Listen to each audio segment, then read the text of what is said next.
ये जो पॉलिटिकल ख्वाहिश रखना, हेजमोनिक डिजाइन रखना, दुनिया में अपनी इंटरेस्ट को लेकर आगे जाना और नेशनल इंटरेस्ट के नाम पर इन्फ्लुएंस क्रिएट करके दुनिया में एक अपनी पावर बनना, ये और असर्टिवनेस उसमें आ जाना, ये चीज 3 मुल्कों में है इस वक्त।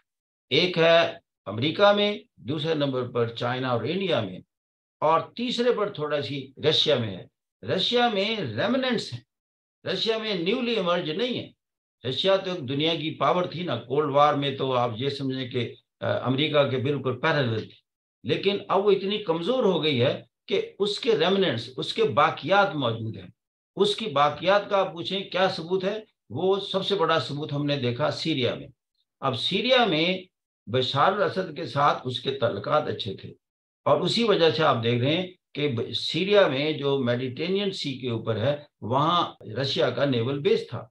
और इसी तरह एक नेवल बेस क्राइमिया में था, जिस वजह से जो ही यूक्रेन पर कब्जा किया, प्रो यूरोपियन जो वहां का एक क्लास है और यूरोप ने उसको सपोर्ट किया, तो रशिया ने सबसे बड़ा काम, पहला काम किया कि क्राइमिया पर कब्जा किया, वहां रेफरेंडम कराया और उसको 2014 में एनेक्स कर लिया। इसलिए वहां उसका नेवल बेस है। तो लिहाजा वो एक पावर है, इस लिहाज से वो अपनी प्रेजेंस रहेगी।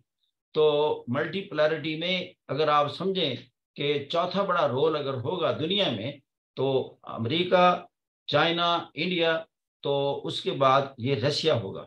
तो ये है मल्टीपोलैरिटी। मैं ये समझता हूँ in the coming 20-30 years United states top पर ही रहेगा, लेकिन उसके बाद चाइना इससे बहुत ताकतवर होगा और रियली एक चैलेंज पोज करेगा यूनाइटेड स्टेट्स को। और यूनाइटेड स्टेट्स कोशिश करेगा इंडिया को मजीद ताकतवर करने की, लेकिन इंडिया जो है उसके बहुत करीब जाने की पोजीशन में होगा चाइना के, इसलिए कि वो फास्ट इमर्जिंग इकोनॉमी है। और जो रशिया है, ये फिर आप देखेंगे कि जो ही इंडिया टेक्नोलॉजी में कुछ आगे चला गया, तो इसकी डिपेंडेंस रशिया पर कम हो जाएगी।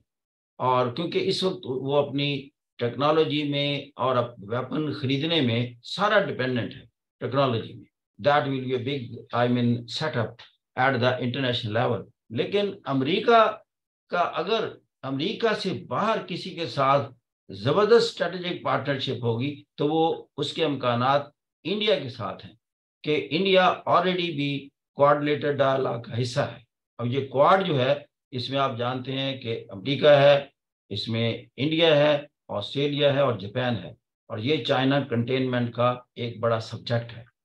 अगरचे चाइना कंटेनमेंट में ऑकस भी आता है, जिसमें अमेरिका, यूनाइटेड किंगडम और ऑस्ट्रेलिया, लेकिन ऑस्ट्रेलिया और यूके कोई बड़ी इकोनॉमी नहीं होंगे, टेक्नोलॉजी में आगे हैं। और उसका एक हिस्सा है कि इंडियन ओशन और पैसिफिक में इनकी ख्वाहिश है कि ऑस्ट्रेलिया एक रोल अदा करे फ्यूचर में। इसलिए इसी ऑकस के तहत बरतानिया को कहा जा रहा है कि न्यूक्लियर सबमरीन बनाने में जो टेक्नोलॉजी है वो ऑस्ट्रेलिया को दी जाए, ताकि ऑस्ट्रेलिया भी इस फील्ड में आए, ताकि ये वो रोल अदा करे जो हम चाहते हैं कि पैसिफिक और इंडियन ओशन उसको दे दिया जाए। इसलिए कि पैसिफिक और इंडियन ओशन अमेरिका से बहुत दूर है, उसके इंटरेस्ट इधर कायम है। With the passage of time ये जो अमेरिका के इंटरेस्ट हैं, अगर उसकी इकोनॉमी थोड़ी सी और नीचे गई, तो देखेंगे कि अमेरिका की इंटरेस्ट कम हो जाएंगी, क्योंकि वो जजायर जो कि वेस्ट पैसिफिक में है और अमेरिका की कमांड में है,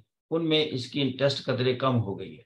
और वक्त के साथ साथ मैं देखूंगा कि ताइवान में भी इंटरेस्ट कम हो जाएगी, और फिर एक वक्त आएगा कि बड़ी आराम से ताइवान जो है that will again become part of China. जिस दिन ताइवान इसका हिस्सा बना हांगकांग की तरह, तो देखें उसी दिन चाइना दुनिया की सबसे बड़ी इकोनॉमी बनेगा।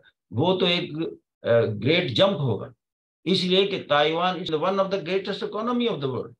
दुनिया का जो सेमीकंडक्टर है, जिसको मैं कहता हूँ राइट नाउ दुनिया की टेक्नोलॉजी जो है, वो सेमीकंडक्टर के जो जो समंदर है उस पर फ्लोट कर रही है। और सेमीकंडक्टर जो दुनिया का है, जो 64% सिर्फ ताइवान में बनता है। ये सारी आर्टिफिशियल इंटेलिजेंस ले लें, रोबोटिक्स ले लें, आपके स्मार्टफोन्स ले लें, आपके डेस्कटॉप्स और laptop, they are all I mean working on account of this semiconductor. and semiconductor is based on the silicon, and silica is being produced by China and being exported to Taiwan. तो सारी दुनिया अगर तैर रही है किसी बड़े economic और टेक्नोलॉजिकल जायंट के ऊपर सवार है, तो वो ये सिलिका है और सिलिका सैंड है, और ये सारी की सारी एशिया का मुकद्दर है। एशिया में किसका? चाइना और ताइवान। तो ये चीजें हैं। तो और वो किसी सूरत भी ताइवान को इग्नोर नहीं कर रहा। ज्यों ज्यों ताकत पकड़ता जा रहा है चाइना, उतना ही उसका जो उसकी इंटरेस्ट है या उसका ताइवान को साथ मिलाने की जो डिमांड है वो बढ़ती जा रही है। ये भी देखने में आया है कि अमेरिका अगरचे उसके साथ है, लेकिन वो मुहतात होता जा रहा वक्त के साथ साथ। एक वक्त था इतना मुहतात नहीं था कि नैन्सी पेलोसी, कि अब speaker of the house of representative United states, उसने जब रिसेंटली विजिट किया तो बड़े एहतियात के साथ ताइवान में लैंड किया। लेकिन उससे चंद साल पहले इसी का counter part, I mean from speaker of the house of representative, जब उसमें ताइवान में आए तो ये सेंसिटिविटीज नहीं थी। अब ये बहुत ज्यादा हुई, इसलिए कि चाइना ने कहा कि मैं कंडेम करता हूं अमेरिका के किसी इस हाई लेवल के डिप्लोमेट के वहां विजिट करने, और उसको फिर उसने जेस्चर दिया। तो जो विंडिकेट किया जिस अंदाज से, वो बताता है कि वेयर इज चाइना नाउ। उसने मिसाइल फायर किए, और मिसाइल भी ऐसे फायर किए जिसने अक्रॉस द ताइवान स्टेट यानी फायर किए। तो ये जो चीज है इसको कहते हैं असर्टिवनेस, द मिलिट्री असर्टिवनेस। तो बताया कि वेरी मच सेंसिटिव के, और दुनिया को कहा हुआ कि कोई भी दुनिया का मुल्क इसको एज इंडिपेंडेंट स्टेट और इससे डिप्लोमेटिक रिलेशन उस तरीके से कोई एस्टेब्लिश ना करे जिस तरह एक सॉवरेन कंट्री से किया जाता है कि वो मेरा रेनिगेट प्रोविंस है, that was part of China. तो ये वो चीजें हैं। इसी तरह पॉलिटिक्स में कुछ चीजें बहुत ज्यादा 2+2 की तरह फोरकास्ट करनी आसान नहीं होती, लेकिन ट्रेंड्स आप बता सकते हैं। जो ट्रेंड्स मैंने कहे, आज से 15 साल पहले कोई इंडिया का कोई ऐसा मेंशन नहीं था 15 ईयर्स बैक कि ये भी कोई बहुत बड़ी ताकत बनेगा। ये एक छोटा सा डेवलपिंग कंट्री के इकोनॉमिकली समझा जाता था। लाइकवाइज डेंग जियाओपिंग 1978 से पहले चाइना के बारे में कौन विजुअलाइज कर सकता था ये अमेरिका को चैलेंज करेगा।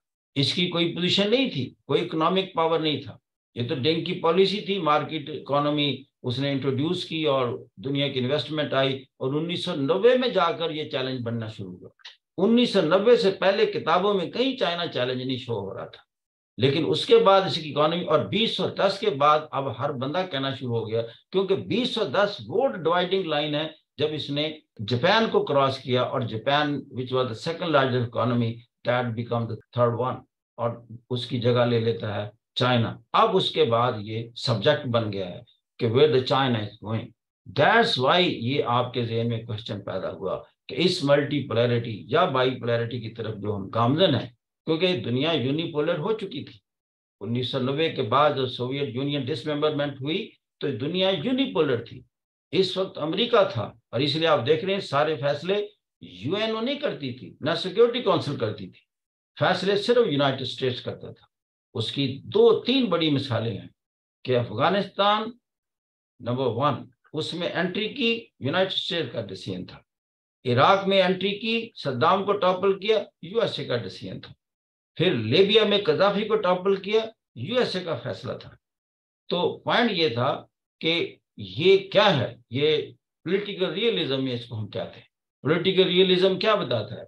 जिसके पास ताकत होती है उसके पास कोई कानून नहीं होता।